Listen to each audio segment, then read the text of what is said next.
savez que pour cette semaine, les Juifs, les enfants, ils participent bien. Et ils cachent le pain sur la table, vous connaissez, je pense. Et l'enfant va aller le chercher. Et Jésus, il a dit, je suis le pain de vie. Et si on le recherche, il se manifestera. On a chanté. Peut-être on peut, je ne sais pas, mais moi, dans notre vie, on a besoin de Dieu, on a besoin que des choses changent. Et dans le louange, ça m'a touché que voilà, il se manifestera si on appelle.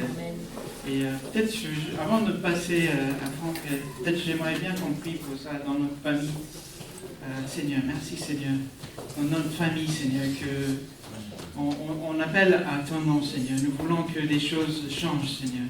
Nous voulons faire un appel à toi, Seigneur, pour qu'on ait une percée dans notre relation avec toi. Qu'on a une percée dans notre famille, entre nous, entre nos relations de famille, Seigneur. Je appelle à ton nom pour une percée, pour la finance, Seigneur, pour les papiers qui manquent. Seigneur, je fais un appel à toi, Seigneur. Je sais que tu es tout puissant et tu te manifesteras.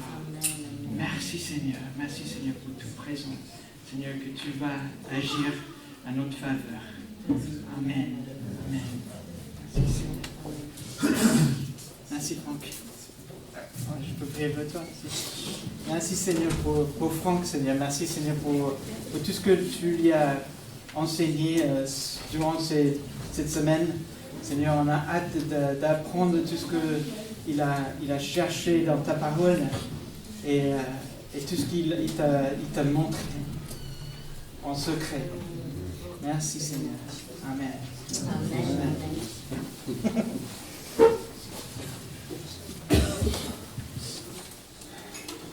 Merci Père, je m'en remets à toi toute ta condamnation. Merci pour ce que tu fais. Je veux vraiment que cette parole me touche. Merci pour fasse aller au-delà, au-delà de tout ce qui a pu être prononcé de mauvais, tout ce que les mauvaises bouches ont proclamé sur nos vies. Pas assez ceci, pas assez cela, tu feras jamais ça, ça va pas.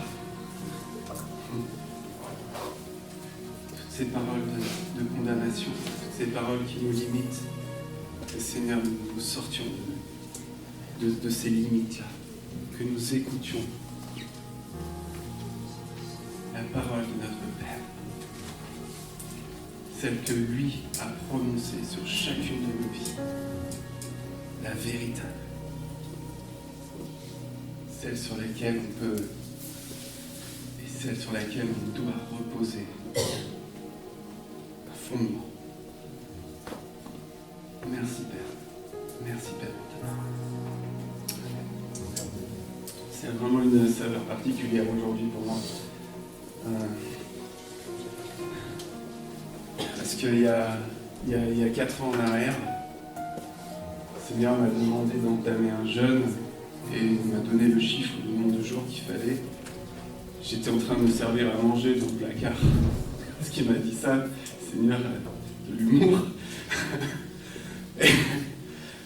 et vraiment, cette période, le jeûne s'est arrêté. On était dans les limites il y a 4 ans en arrière. On nous avait imposé des limites il y a 4 ans en arrière. On était en plein Covid. Il fallait faire un papier pour aller acheter du pain ou pour aller voir sa famille.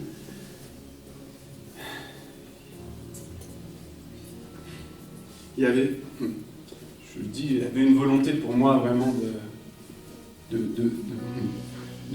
nous inculquer une mentalité limitée. Et je dis ça a vraiment une saveur particulière parce que à la fin de ce jeûne, Seigneur, il m'a dit, Franck, je te l'ai dit il m'a rappelé toutes les personnes qui m'avaient dit des choses. Et bon, c'est gentil, merci de ce que vous me dites. Voilà, bon bah. Le jour où le maître vient, lui, il est passé par ses serviteurs, mais le jour où lui, il vient, et il vous dit, maintenant tu sors. Tu sors de ces limites-là. Tu sors. Et c'est moi qui te le dis. Et ben là, vous en menez pas large. Et c'était pour Pessah. C'était pour Pessah. Ce jeune s'est arrêté la veille de Pessah.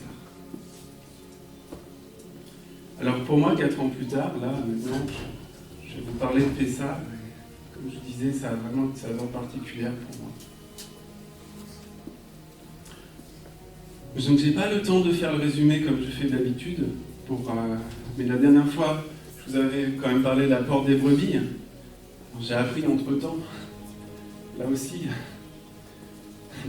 pas de hasard, j'ai appris, j'étais sur mon téléphone cette semaine et et puis je passais des vidéos comme ça, je ne sais plus si je cherchais de la louange ou des enseignements, et puis je tombe sur un message très court de quelqu'un qui dit que cette année, c'est l'année de la porte. Parce que, vous savez, les lettres dans l'hébreu ont des valeurs, c'est ce qu'on appelle la gématria, et chaque lettre a sa valeur. Et 2024, c'est la valeur du dalet, c'est une lettre, et le dalet, c'est la porte. Donc pour le peuple juif, cette année, c'est la porte. C'est l'année de la porte. Et j'ai donné le message de la porte quand s'ouvrait l'année de la porte. Voilà. Donc merci Seigneur pour ce que tu fais. Donc je ne vais pas résumer, mais néanmoins je vais quand même donner quelques mots. Je terminais la dernière fois par vous dire que c'est le Seigneur qui élève les humbles. Et qu'il résiste aussi aux orgueilleux, que ceux qui refusent le travail de la croix et son abaissement, vraiment, ne pourront pas passer par la porte et rentrer dans Jérusalem. Le fondement de paix, Jérusalem, ça veut dire le fondement de paix. Ceux qui refusent la croix ne pourront pas être transformés, et donc ils resteront inadaptés par rapport au monde qui vient. Ils seront inadaptés par rapport au règne du Messie qui se tiendra à Jérusalem. Là aussi, Marien, la semaine dernière, nous parlait du rétablissement des fonctions du temple. Et il a terminé par dire une chose dans la prière. J'ai noté sur mon téléphone. Il faut faire le ménage avant chaque saison. Il faut faire le ménage avant chaque saison et on ne peut pas mieux tomber. On ne peut pas mieux tomber de dire cette parole maintenant.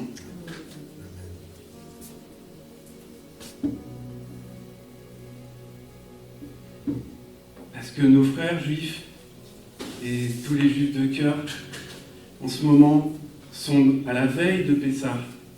Pessah, c'est demain soir. C'est la Pâque juive. Et dans cette période, ce peuple-là a pour habitude de faire comme une introspection de là où il en est. Parce qu'on s'ouvre vers une nouvelle saison. Pessah, je vous en parlerai après, c'est une fête de printemps, mais c'est aussi le commencement de l'année religieuse. Donc c'est très important. Donc merci Seigneur pour ton inspiration dans nos prières. Donc l'origine de Pessah, elle se trouve dans Exode chapitre 12. Avant la 10e plaie, celle des premiers-nés, le Seigneur il donne l'ordre à Moïse de dire aux Israélites de marquer leurs portes par le sang de l'agneau, afin que leur maison et celle qu'elle contient ne soient pas touchées par cette plaie. Donc on va lire Exode 12, donc du verset 12 jusqu'au verset 15. Je vous laisse prendre vos Bibles.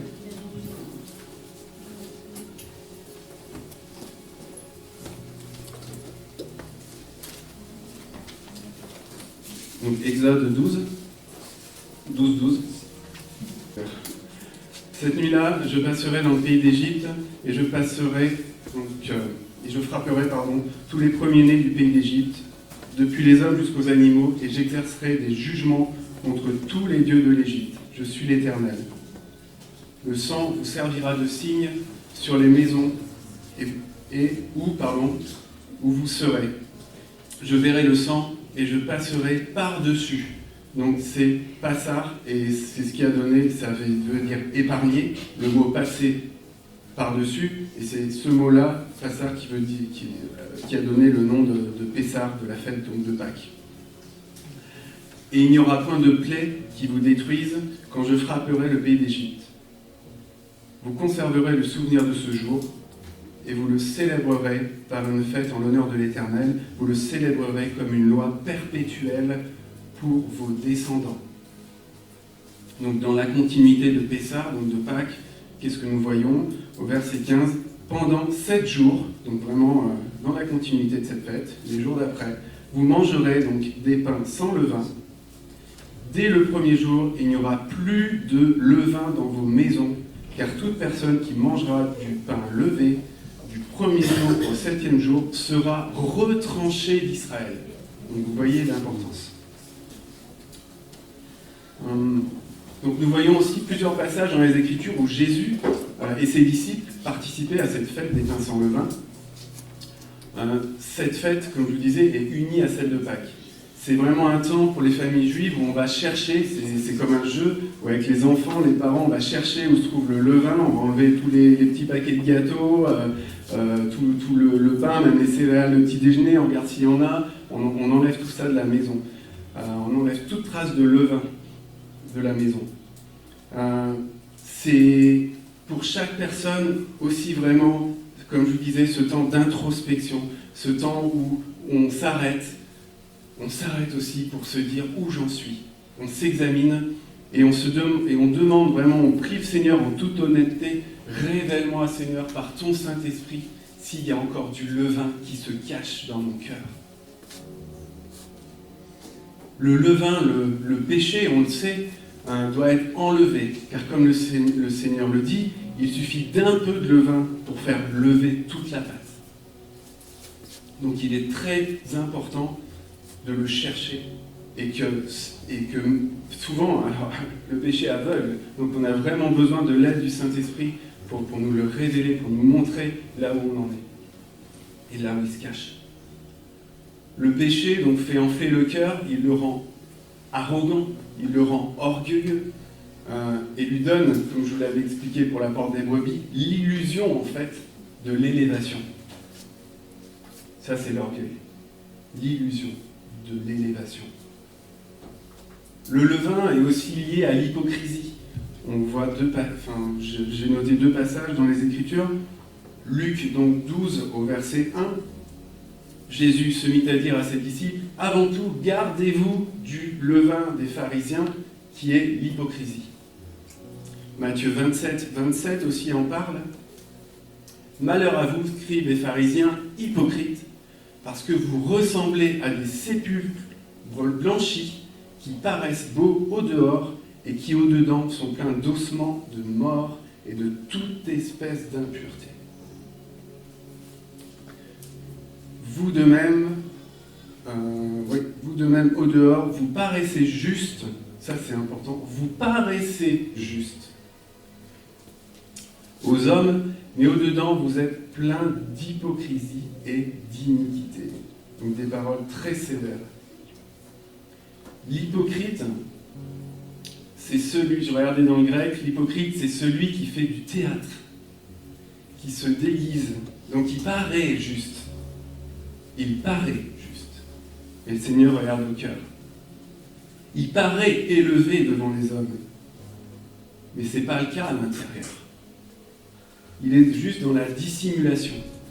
La dissimulation, c'est le même mot aussi que l'hypocrisie. L'hypocrite, il fait des actions, en fait, qui ne vont pas correspondre à la réalité de ce qu'il y a dans son cœur. C'est une personne qui est double. Il n'est pas juste, donc il ne vit pas par la foi, mais il fait semblant. Le juste vivra par la foi. C'est ce que nous enseigne la parole. La réalité de son cœur, donc de son âme, refuse celui qui est sa justice, Jésus-Christ. L'hypocrite, en fait, vraiment, il refuse que ce soit Christ qui soit sa justice, et l'hypocrite, il veut s'élever lui-même, peut-être en montrant qu'il a un peu de connaissances, en s'exposant, en disant « moi je ». Il fait semblant d'avoir une attitude pieuse, fidèle, mais en fait, il ne l'est pas, quand on ne le regarde pas. Le Seigneur le voit. C'est pas Saint-Esprit qui anime ses prières,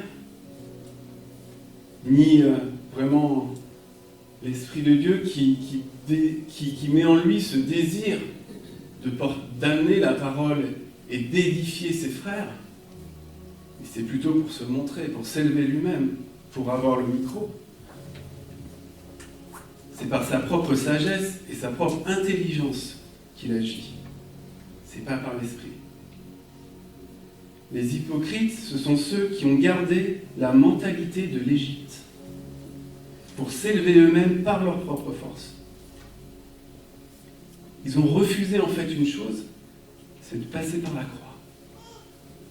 Ils refusent de passer par la porte étroite qui demande l'humilité, qui demande d'attendre que ce soit la main de l'Éternel qui les élève et qui les positionne dans le temps où lui l'a décidé, où le Seigneur l'a décidé. Ils ne sont pas morts à eux-mêmes, à leurs propres ambitions. Ils refusent en fait la croix, qui elle pourrait les élever bien au-dessus des choses de ce monde, au-dessus de l'Égypte. Le mot grec pour hypocrisie, il veut dire donc hypocrisie, dissimulation, et aussi un mot qu'on retrouve une fois dans Jacques 5, au verset 12. Ici, ce mot hypocrisie, il est utilisé pour dire jugement. Vous savez, le verset qui dit « Mais que votre oui soit oui, et que votre non soit non, afin que vous ne tombiez pas sous le jugement », ce mot-là, c'est hypocrisie. Donc cette fête des pains sans levain, c'est vraiment à prendre au sérieux. C'est un temps très spécial où on doit vraiment être à l'écoute du Seigneur pour apprendre à marcher comme les justes, parce qu'en fait, tout le levain est là juste pour nous empêcher une chose, c'est de nous élever. Le levain est là pour nous garder à terre. Le levain, on le verra par la suite, est vraiment lié à la parole de Pharaon, en fait.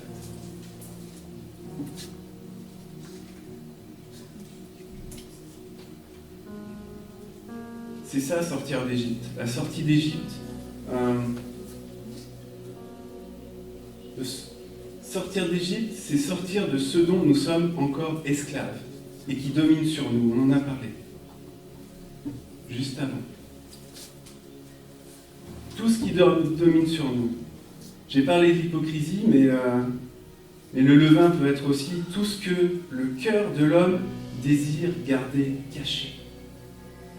Ces fausses sécurités, ces peurs de toutes sortes. Tout ce qui le limite, en fait, de marcher par la foi. Tout ce qui l'empêche de rentrer vraiment et d'être un témoignage qu'il est juste. Tout ce qui le limite de marcher par la foi. Tout ce qui ne repose pas sur la confiance dans le Seigneur. Nous rend esclaves. La sortie d'Égypte, la sortie du pays des limites, c'est le pays des limites, l'Égypte, n'est pas facile. Et j'ai écouté des rabbins qui disent d'ailleurs que seuls ils estiment à 3 millions ceux qui sont sortis les Hébreux qui sont sortis d'Égypte, ils les estiment à 3 millions, alors qu'apparemment le peuple était plutôt de 15 millions. Donc il y a 12 millions d'Hébreux qui sont restés en Égypte. Un cinquième sont sortis. Peut-être, je me disais, retrouve-t-on aussi cette proportion dans les assemblées chrétiennes, concernant ceux qui désirent davantage les choses de ce monde, celle de l'Égypte, que celle du monde à venir. Pourtant, la parole nous dit, encore une fois, dans Jacques, chapitre 4, verset 4, « Adultères que vous êtes, ne savez-vous pas que l'amour du monde est inimitié contre Dieu ?» Alors je pense que dans ce temps, il est important de se poser la question, qui est véritablement notre maître?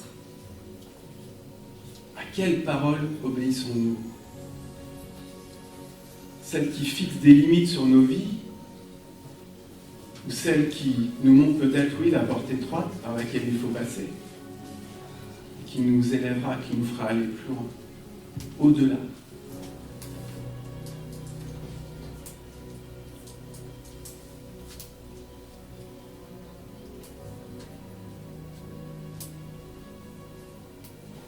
Le juste vivra par la foi, par la confiance. Il doit apprendre à marcher ainsi. Les parties de son âme qui refusent de se soumettre à la parole, à Christ, j'ai envie de dire, donc un avenir, c'est d'être arraché. D'être arraché pour que la véritable parole, celle qui va élever cette partie de l'âme qui ne veut pas, que la véritable parole soit implantée, soit gravée.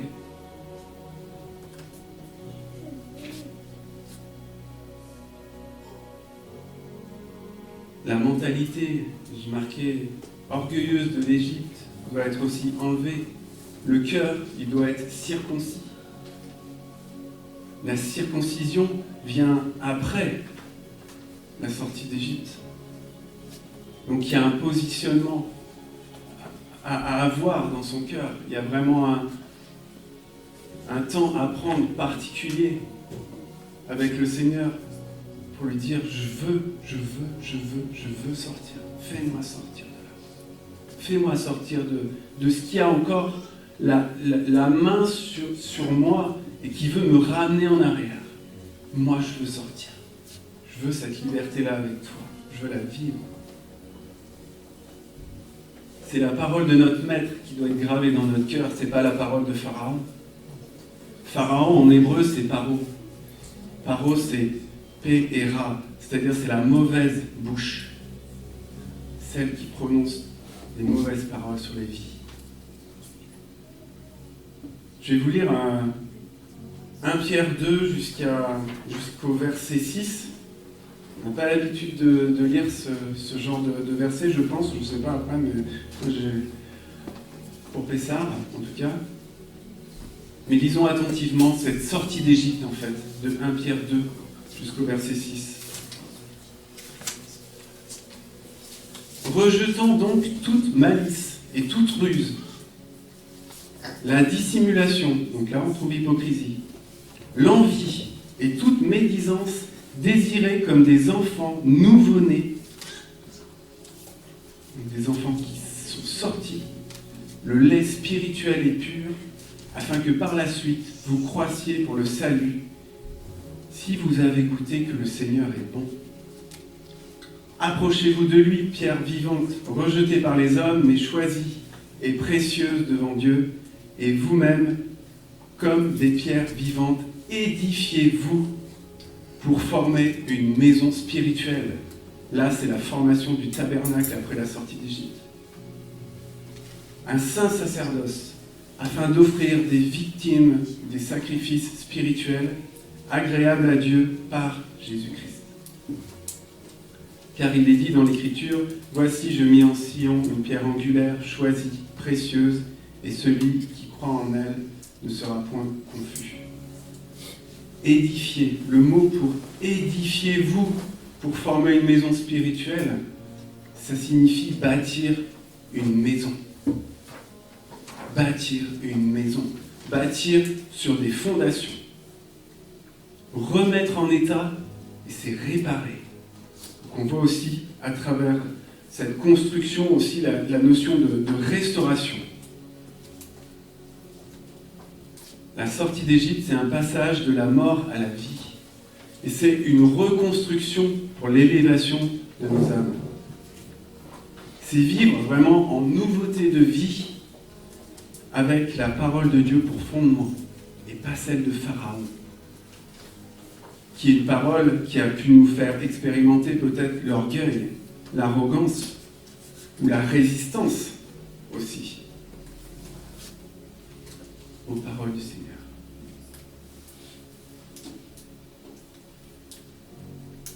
C'est une parole qui a tenté de résister à chaque plaie.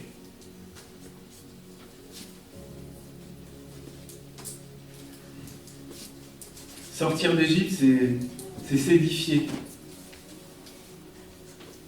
pour devenir une maison spirituelle, un temple, pour être un tabernacle et vivre vraiment une rencontre, une relation personnelle avec le Seigneur lui-même.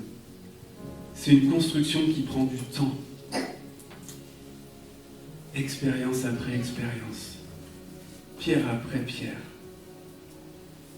C'est une construction, moi je le vois pour ma vie, ça prend du temps.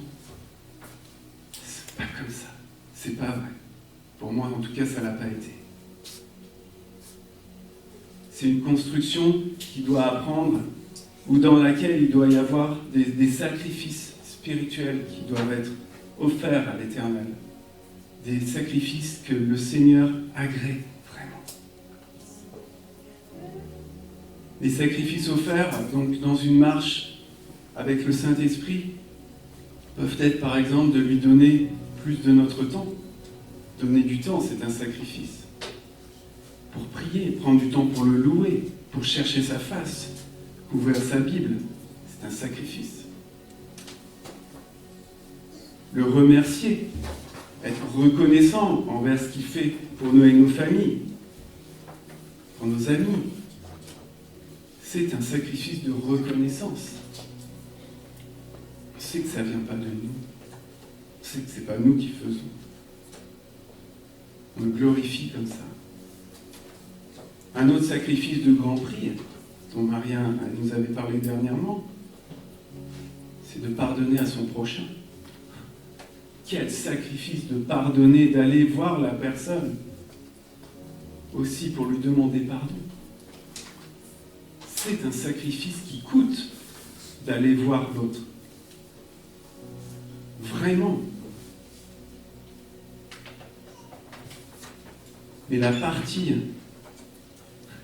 de l'âme qui était affectée par le non-pardon, quand elle va aller parler au prochain, il va y avoir la restauration qui va se produire là.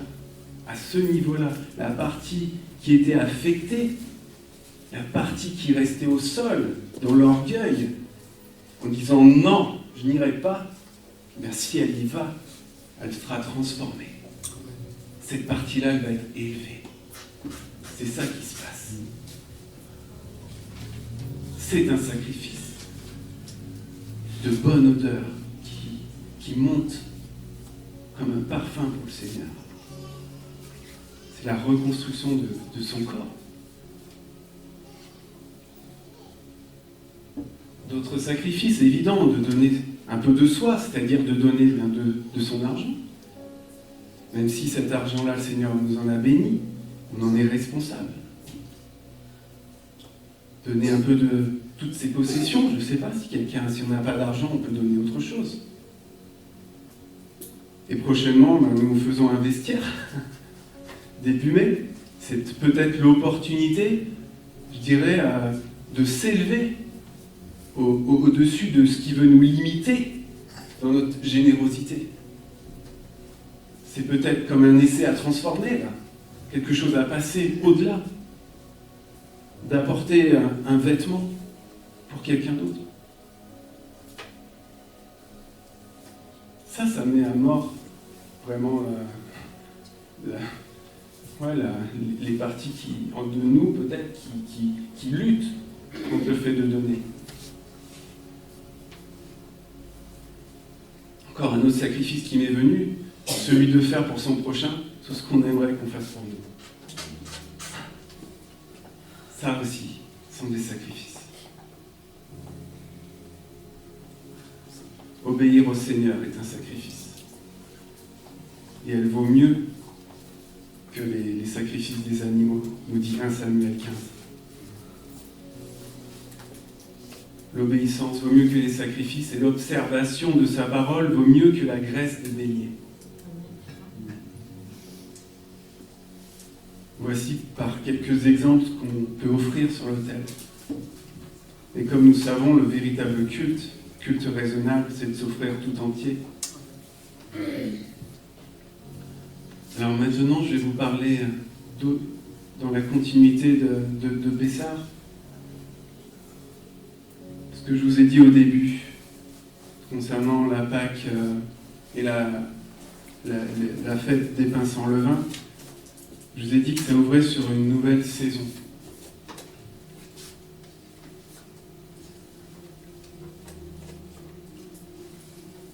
La fête des pains sans levain et Pâques, ça se passe au printemps, c'est maintenant. Donc en fait, on sort de l'hiver et, j'ai envie de dire, la porte s'ouvre sur le printemps, sur une nouvelle saison. Et on ressent ce passage-là de la mort à la vie. Dans le calendrier que le monde entier suit, calendrier grégorien, nous sommes là au mois d'avril. Et si nous suivons le calendrier biblique juif, en fait, là, on est au mois de Nissan. C'est-à-dire que c'est le premier mois là, de l'année. On pourrait presque souhaiter la bonne année maintenant, religieusement parlant. Nissan, c'est le mois donc, qui ouvre sur une nouvelle année. C'est comme un nouveau départ. Et Nissan, en hébreu, ça signifie commencement. Donc là, on ne peut pas mieux faire. Ce mois nous parle aussi donc de nouvelle naissance. Ça, j'y viendrai plus tard. Le mois de Nissan, c'est aussi le mois des épis. Parce qu'on commençait déjà en avril, en fait, dans la vallée du Jourdain, à moissonner les orges. Et on le voit d'ailleurs dans Lévitique 23, lors de la fête des prémices, où le prêtre balance la gerbe d'orge qui vient juste d'être moissonnée. Une chose aussi importante que j'ai vue dans les Écritures, et qui se passe au mois de Nissan, concernant le tabernacle, là encore, le tabernacle. Dans Exode 40, au verset 16, Moïse fit tout ce que l'Éternel lui avait donné, il fit ainsi. Le premier jour du premier mois de la seconde année, le tabernacle fut dressé. Donc c'est vraiment une période très très importante qui ouvre sur quelque chose de nouveau, puisque le tabernacle, le temple que nous sommes, le tabernacle a été terminé d'être dressé pour Nissan. Donc dans cette période de Pâques et des pains sans levain. Le tabernacle qui représente donc les temples que nous sommes fut élevé au premier de Nissan. Et ce que j'ai trouvé aussi magnifique, c'est le mot dressé. Le tabernacle fut dressé, et je vous avais déjà donné un message dessus, c'est koum. Donc dressé, je ne sais pas si vous vous souvenez, c'est élevé. Ce mot élevé, dressé, donc le tabernacle, le Mishkan, il est élevé. Il est là pour endurer. Il y a la notion d'endurer, il y a la notion aussi d'accomplissement qui se fait au travers de ce mot-là. Ce qu'il faut comprendre aussi, c'est que la construction du tabernacle, donc du temple que nous sommes, s'est réalisée comme pour la circoncision après la sortie d'Égypte. Donc c'est pour ça que je vous ai d'abord parlé du levain. De chercher le levain de nos cœurs. Parce que sinon, on ne peut pas sortir d'Égypte si on est toujours esclave de ce qui nous retient. Et je dirais que le fait de se placer devant le Seigneur, de prendre du temps pour lui dire « Révèle-moi le levain de mon cœur, révèle-moi Seigneur, je veux aller plus loin », ça permet et la circoncision du cœur et aussi la construction du temple que nous sommes. On ne peut pas se construire avec les fondements d'Égypte. C'est pas possible. Le Seigneur n'a pas voulu ainsi. Autre chose donc, qui est liée au mois de Nissan, c'est la restauration. Et je voyais dans Né, et c'est vraiment des versets aussi pour la porte des brebis que j'ai lu. Donc dans Néhémie 2, la parole nous dit qu'au mois de Nissan, Néhémie, donc, qui était échanson, donc le goûteur du vin du roi, à un moment il avait l'air triste et le roi lui dit « Mais qu'est-ce qui t'arrive? En gros, je t'ai jamais vu comme ça. Pourquoi tu es si triste ?» Et Néhémie lui répond que le roi vive éternellement. Comment n'aurais-je pas mauvais visage lorsque la ville où les sépulcres de mes pères est détruite et que ses portes sont consumées par le feu? Et le roi me dit, que demandes-tu? Je priai le Dieu des cieux et je répondis au roi, si le roi le trouve bon et si ton serviteur lui est agréable, envoie-moi en Juda vers la ville, vers la ville des sépulcres de mes pères pour que je la rebâtisse. Donc, l'Éternel a touché le cœur de Néhémie pour qu'il se mette en marche pour la reconstruction des portes et des murailles de Jérusalem pour Nissan. Donc il y a vraiment cette notion de rebâtir, de reconstruction qui est vraiment liée à ce mois de la Pâque aussi, de la formation du tabernacle, la fête des prémices. C'est très très riche de sens.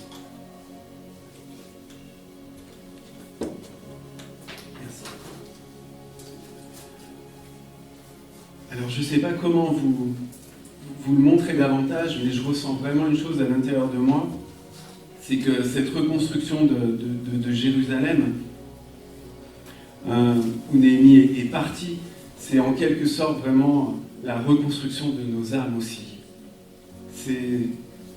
C'est aussi la restauration d'un peuple. Pour terminer le message d'aujourd'hui, je vais vous lire trois derniers passages des Écritures pour essayer d'aller plus loin encore. Donc Exode 13, de 3 à 4. Moïse dit au peuple, « Souvenez-vous de ce jour où vous êtes sortis. » Donc sortis, à chaque fois, c'est Yatsa. « Sortis d'Égypte, de la maison de servitude, car c'est par sa main puissante que l'Éternel vous a fait Yatsa, donc sorti. On ne mangera point de pain levé. Vous sortez, encore une fois, aujourd'hui, dans le mois des épis. Donc, vous sortez dans le mois de Nissan, donc dans ce mois d'avril, de fin mars-avril. Je vous disais, Pessah, la Pâque, c'est un passage de la mort à la vie, comme une nouvelle naissance. Eh bien, j'ai regardé une chose, et je rends grâce vraiment à Dieu pour ça. J'ai regardé où on retrouvait la première fois ce mot Yatsa, sortir, dans les Écritures. Et j'ai vraiment été très travaillé par ce passage. Je sentais qu'il fallait que j'aille chercher, que je creusais, et j'ai mis une semaine, je pense, pour vraiment comprendre, ou en tout cas m'en approcher du sens de ce que le Seigneur voulait me dire. C'est dans Genèse 1 au verset 12. Donc on retrouve Yatsa lorsqu'il écrit « La terre produisit ». Donc la terre, Yatsa, de la verdure. Donc la verdure, en fait, elle est sortie de l'herbe, portant de la semence selon son espèce, et des arbres donnant du fruit, ayant en eux la semence selon leur espèce. C'est très important. Dieu vit que cela était bon.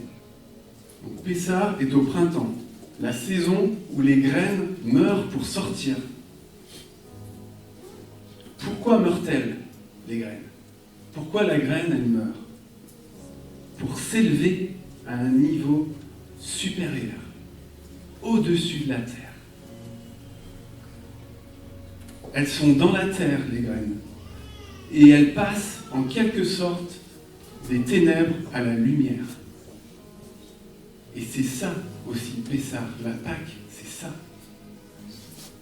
Elles passent d'un monde à un autre.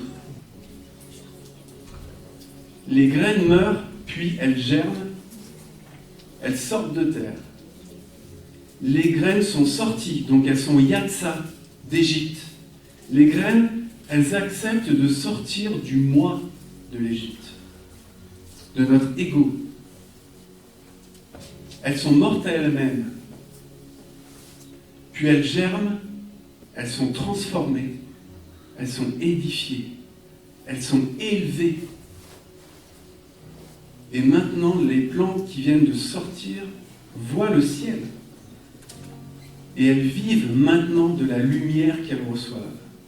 Ça, c'est la photosynthèse du Seigneur. Elles peuvent maintenant recevoir la véritable lumière et vivre selon cette lumière-là. Je rends grâce vraiment à Dieu pour cette révélation. Pessah, la Pâque, c'est quitter de tout son cœur les choses de ce monde pour s'unir à celles qui sont au-dessus, à la lumière du jour 1, Christ. Mais c'est aussi la formation d'un peuple. Le peuple d'Israël, et en Christ, nous avons été greffés sur ce peuple-là. Quelle grâce immense que nous soyons, nous aussi, appelés son peuple. À Pâques, pour Pessah, Christ à la croix est cette semence qui est morte pour donner naissance à son peuple. Christ est la première graine qui a été mise en terre. Le rejeton d'Isaïe s'est multiplié, donnant naissance à une nouvelle création, selon Genèse 1. Une nouvelle génération d'hommes et de femmes qui portent en eux la semence, la parole, selon son espèce, à lui, par le Saint-Esprit. Il est vraiment, là, on le voit là vraiment comme le dernier Adam. Celui qui contient toute une nouvelle humanité. Quelques jours avant la Pâque, et je m'arrêterai après ces versets, le Seigneur a dit une chose que nous lisons dans Jean 12, au verset 23, je vais vous lire jusqu'à 26, je m'en arrêterai là. Donc Jésus leur répondit, « L'heure est venue où le Fils de l'homme doit être glorifié. En vérité, je vous le dis, si le grain de blé qui est tombé en terre ne meurt, il reste seul. Il reste seul. Mais s'il meurt, il porte beaucoup de fruits. » Et je pense vraiment que ce fruit, c'est aussi le fruit de ses entrailles, c'est son peuple. Son peuple, on pense souvent qu'il est né à la Pentecôte, mais pour moi, personnellement, son peuple est né à la croix. Et je vous avais déjà parlé de ça au travers de l'ouverture qui lui a été faite, et que l'eau et le sang a jailli comme une femme qui accouche. Si le grain de blé qui est tombé en terre ne meurt, il reste seul. Mais s'il meurt, il porte beaucoup de fruits. Les graines sont multipliées. Et regardez la suite, la sortie d'Égypte au verset suivant. Celui qui aime sa vie la perdra, et celui qui est sa vie, dans ce monde. Donc il la regarde, comme l'apôtre Paul le dit, comme des ordures, finalement, qui ne s'y est pas attaché de cœur. Et bien celui-là, qui est sa vie à ce niveau-là, la conservera pour la vie éternelle. Si quelqu'un me sert, regardez, la sortie d'Égypte, va et laisse aller mon peuple afin qu'il me serve. Si quelqu'un me sert, qu'il me suive. Et là où je suis, là aussi sera mon serviteur. Si quelqu'un me sert, le Père l'honorera.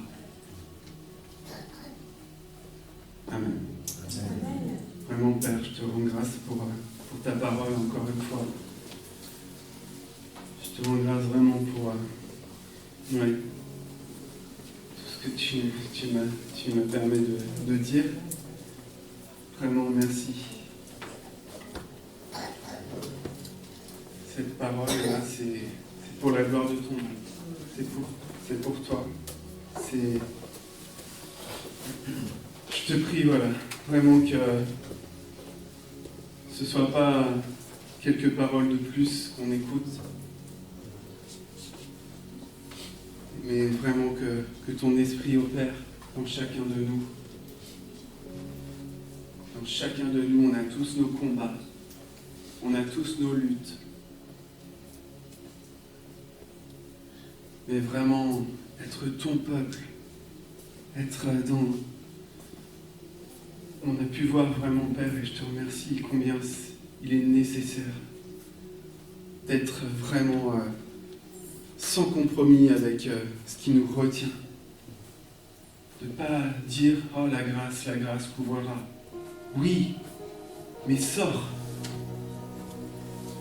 Sors si tu veux vraiment me servir. Sors de là. Merci, Père. D'encourager vraiment chacun. Parce que ta grâce est là, dans cette lutte. Tu sais combien c'est une lutte, tu l'as vécue mieux que nous. Dans un niveau bien supérieur. Et ta grâce est là, et ta grâce nous accompagne. Et ta grâce est là pour nous encourager. Ta grâce est là si on tombe pour nous relever. Ta grâce est là pour que ton peuple puisse rentrer dans cette dimension de te servir. Vraiment. Merci Père. Sois glorifié.